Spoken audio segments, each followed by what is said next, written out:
বললাম যে শুভেন্দু অধিকারী এবং শাহ, অমিত শাহ কেন্দ্রীয় স্বরাষ্ট্রমন্ত্রী, দুজনের মধ্যে গুরুত্বপূর্ণ বৈঠক হয়েছে। সেই বৈঠকে কি আলোচনা হয়ে থাকতে পারে সম্ভাব্য, সেই নিয়ে একটা আলোচনা।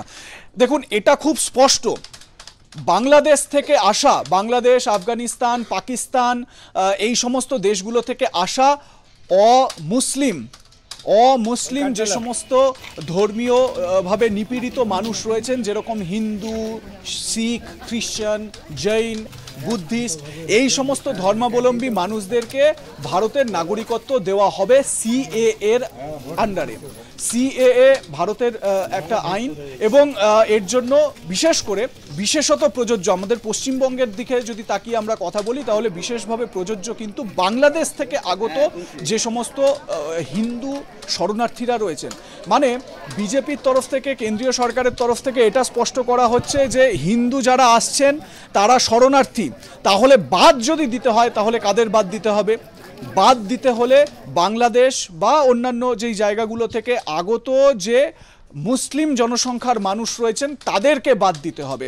খুব স্বাভাবিকভাবে এইটা কিন্তু একেবারে স্পষ্ট। আমরা এই বিষয়টা নিয়ে আরও বিস্তারিত আলোচনায় আসবো, তবে তার আগে যে বিষয় নিয়ে আমরা আলোচনাটা শুরু করেছিলাম, যে সিইও দপ্তরে যেই পরিকল্পনা করা হচ্ছে বা যেই নিয়ে প্রস্তুতি পর্ব সারা হয়ে গিয়েছে, 15 কোটি আবেদনপত্র এসআইআরের জন্য ছাপানোর ব্যবস্থা করা হবে।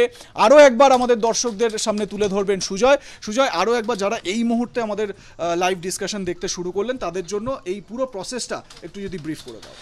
একেবারেই তাই।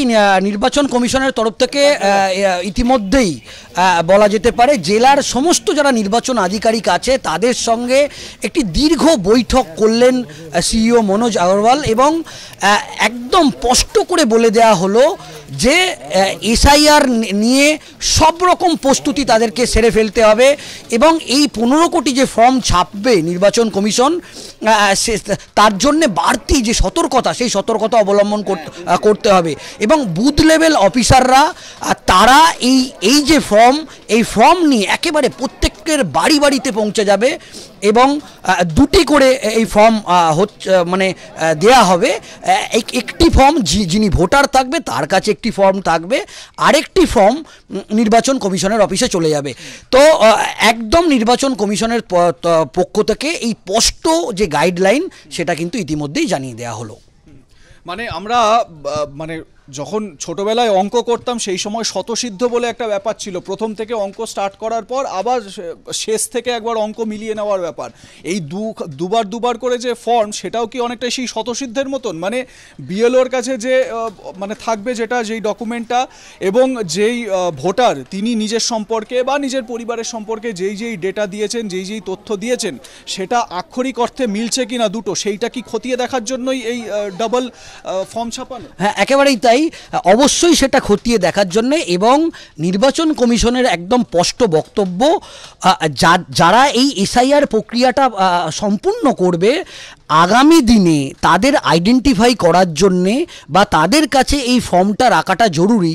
কারণ অনেক সময় নির্বাচন কমিশনের বক্তব্য যে সাধারণ পাবলিকের মধ্যেও বিভিন্ন ধোঁয়াশা থেকে যায়, সেক্ষেত্রে সেই ফর্মটা যদি তার কাছে থাকে, আগামী সময়ে নির্বাচনের বিভিন্ন প্রক্রিয়ায় সেই ফর্মটাও একটা অন্যতম পরিচয়পত্র হিসেবে বিভিন্ন যে নামের বানান ভুল থেকে শুরু করে ঠিকানা পরিবর্তনের ক্ষেত্রে অনেক সময় একটা নির্বাচন কমিশনের বিভিন্ন ডকুমেন্টসের দরকার হয়। তখন এই ডকুমেন্টসটা দিলে, যেহেতু সিরিয়াল নাম্বারটা 1 থেকে যাচ্ছে, সেটা নির্বাচন কমিশনের কাজ করতে সুবিধা হবে, এবং যে ভোটার যে এসআইআর প্রক্রিয়াটা পুরোপুরি শেষ করলো তার কাছেও একটা প্রমাণ হিসেবে যে তিনি এই পর্বটা শেষ করেছেন, সেজন্যই সেই ফর্মটা তাকে দেওয়া হচ্ছে। বেশ, এবারে যে আলোচনায় আমরা আসবো সেটা হচ্ছে গিয়ে এই যে অমিত শাহর সঙ্গে শুভেন্দু অধিকারীর যে মিটিং, সেই মিটিং থেকে যে সমস্ত খবরগুলো পাওয়া যাচ্ছে সেই জায়গাটা একটু আলোকপাত করার দরকার রয়েছে। মূলত কোন জায়গা শুভেন্দু অধিকারী নিজের মতন করে, কারণ আমরা জানি এর আগে এই সিইও দপ্তরেই শুভেন্দু অধিকারী র্যালি করে গিয়েছিলেন, সেই সময় সেটা বেশ কিছুদিন আগের কথা, বেশ কয়েক মাস আগের কথা, 17 লক্ষ মতন ভুয়ো ভোটারের তালিকা সিইও দপ্তরে তিনি জমা দিয়ে এসেছিলেন। বিহারের এই এসআইআর হওয়ার পর 65 লক্ষ নাম বাদ যাওয়ার পর বিজেপি নেতারা এ রাজ্যে তারা বলতে আরম্ভ করলেন যে পশ্চিমবঙ্গের জন্য এই সংখ্যাটা 1 কোটির বেশি হবে, 1 কোটির বেশি ভুয়ো ভোটার তাদের নাম বাদ যাবে।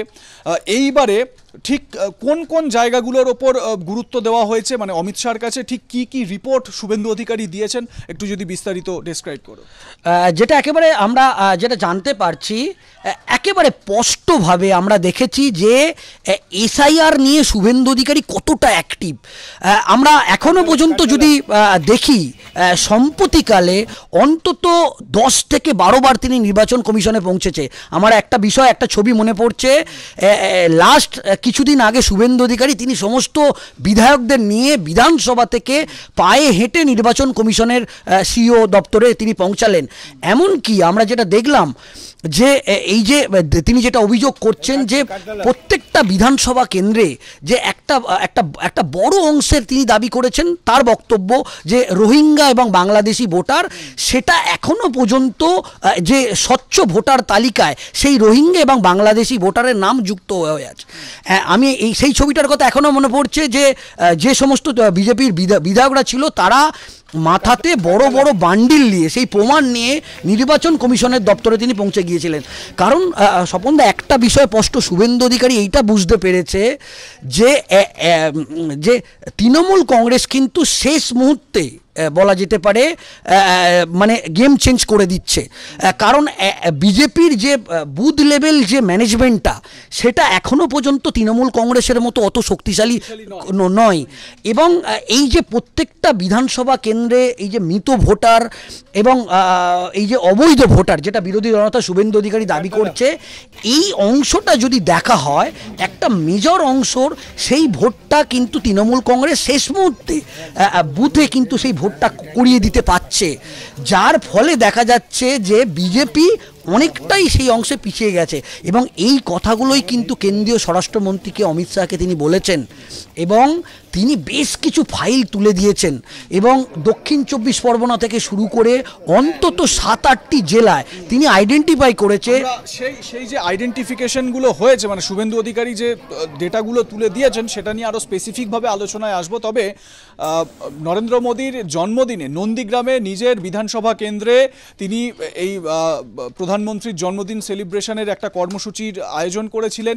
সেখানে এসআইআর নিয়ে বলতে গিয়ে তিনি কি বলেছেন এবং কিভাবে নাম বাদ যাবে, কি প্রক্রিয়ায় সব হবে, সেই সংক্রান্ত বেশ কিছু বিষয় তিনি বলেছেন।